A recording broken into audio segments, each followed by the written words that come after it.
गुप्ता जी गपशप के इस नए वीडियो में आपका स्वागत है। हमने जैसे आपको कहा हुआ है कि ये चैनल केवल शेयर बाजार के लिए नहीं है, इसमें राष्ट्रीय अंतर्राष्ट्रीय घटनाओं का विश्लेषण होता है। जब ऑपरेशन सिंदूर हुआ, ईरान के साथ अमेरिका का हुआ, कोई यूक्रेन वॉर के ऊपर हमने कई वीडियोस आर्थिक राजनीतिक विषयों पर डाले हैं। पुराने गानों पर भी वीडियो है, एक वीडियो में हमारा गाना भी है। खैर, अब जो लेटेस्ट बात है, मोहन भागवत का 2 दिन पहले का बयान सामने आया कि राजनीति में रिटायरमेंट की उम्र होनी चाहिए, 75 साल के बाद खुद ही रिटायर हो जाना चाहिए। ये बात देखने में साधारण लगती, पर इतनी साधारण है नहीं, क्योंकि प्रधानमंत्री श्री नरेंद्र मोदी जी 18 सितंबर 2025 को 75 साल के हो जाएंगे। ये आइडिया यहीं से शुरू हुआ था। इसी चक्कर में मनोहर जोशी जी, लाल कृष्ण आडवाणी जी और कई पुराने नेताओं को साइडलाइन किया गया। उनके लिए मार्गदर्शन या निदेशक मंडल में कहा गया कि वहां गाइड करे पार्टी को। वो मंडल ना कभी बना, ना उसकी ढंग से बैठक हुई। अब इनके ऊपर बात आई।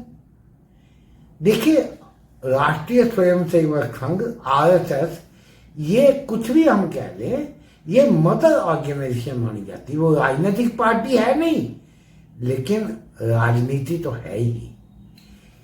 ये कई संस्थाएं हैं जिनकी जो पेरेंट ऑर्गेनाइजेशन, जो उनकी जड़ है, वो आरएसएस है। ये उनकी शाखाएं हैं। तो भारतीय जनता पार्टी को कंट्रोल जो आरएसएस करती आई थी आज तक। लेकिन कई बार क्या होता है कि राष्ट्रीय स्वयंसेवक संघ या आरएसएस, वो चाहते हैं कि एक संगठन की तरह चले पार्टी, किसी एक व्यक्ति का नाम पार्टी से अधिक ना हो जाए। हम इसमें कोई साइड नहीं लेना चाहते, लेकिन एक सच्चाई है, चाहे आप नरेंद्र मोदी जी के प्रशंसक हैं, चाहे आप मोदी जी के विरोधी हैं। ये एक फैक्ट है कि उनकी व्यक्तित्व के नीचे, उनके नाम के नीचे पार्टी से ज्यादा महत्व उनके नाम का, उनकी लीडरशिप का है। तो ये आरएसएस को शायद पसंद नहीं है। और वैसे भी कुछ मतभेद थे, कई बार ऐसी चर्चाएं आई। अब ऐसे ओपनली तो पता नहीं लगता है। अब देखिए ना, भारतीय जनता पार्टी का जो प्रधान चुना जाना है, प्रेसिडेंट चुना जाना है, वो अभी पार्टी प्रेसिडेंट नहीं चुना जा रहा काफी देर से। इसका कारण क्या है कि जो बताया जा रहा है कि भाजपा और आरएसएस में मतभेद है, एक मतता नहीं है। ऐसी खबरें सुनने में आई, चर्चाएं सुनने में आई कि आरएसएस जो गुजरात लॉबी हावी हो रही है भारतीय जनता पार्टी में, उससे पसंद नहीं है। अमित शाह जी पहले पार्टी प्रेसिडेंट थे, फिर अब होम मिनिस्टर हैं, और मोदी जी हैं। ज्यादातर लोगों का मानना, सही गलत तो आप फैसला करेंगे, कि पार्टी में मुख्य भूमिका इन्हीं कुछ गिने चुने नेताओं की है। बाकी नाम अब तक, आज की तारीख में बहुत लोगों को तो केंद्रीय मंत्रियों के नाम तक नहीं पता। 2-3-4 मंत्रियों के नाम आते हैं, बाकी तो नेता बैकग्राउंड में आते हैं। टीवी पे भी मोदी जी नजर आते हैं, हर जगह उन्हीं की चर्चाएं होती हैं। अभी 2 दिन पहले मोहन भागवत जी का बयान जो आया है, ये पब्लिकली स्टेटमेंट देना एक किस्म का स्पष्ट संकेत है मोदी जी के लिए। और ये भी क्लियर है कि मोदी जी आपसी बातचीत में ये सहमति नहीं हुई, तभी ये पब्लिक बयान दिया गया।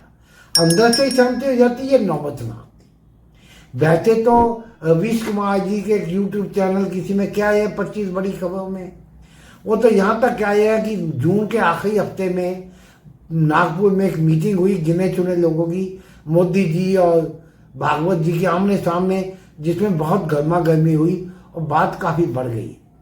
यहाँ तक कि वो तो बहुत बढ़ा के बोल रहे हैं, शायद हम नहीं जानते सच्चाई क्या। मतभेद तो सामने है।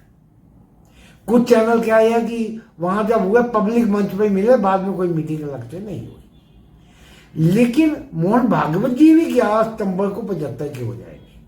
हालांकि आरएसएस राजनीतिक पार्टी नहीं है।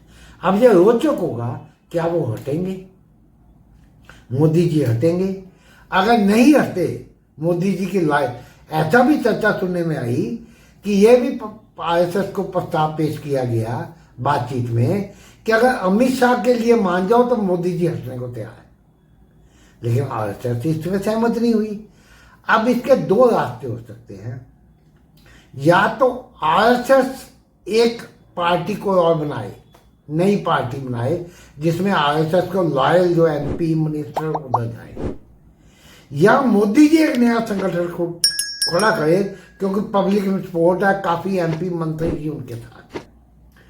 अब ऐसा कहा जाता है कि जो गडकरी जी हैं उनको आरएसएस का सीधा आशीर्वाद है, राजनाथ सिंह जी भी उनके साथ कुछ हद तक हैं, कुछ और भी बड़े नेताओं के नाम आते हैं, योगी जी का नाम है, वो भी आरएसएस के आशीर्वाद है।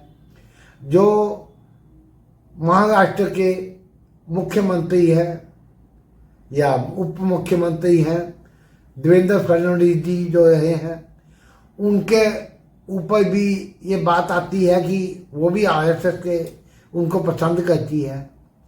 तो अब ये एक चर्चा है, देखिए आने वाले समय में क्या होता है, क्या मोदी जी हटते हैं?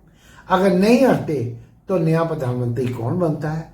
हमें लगता है राजनाथ सिंह जी एक ऐसा चेहरा हो सकते हैं जो सबसे कम कंट्रोवर्सी में है।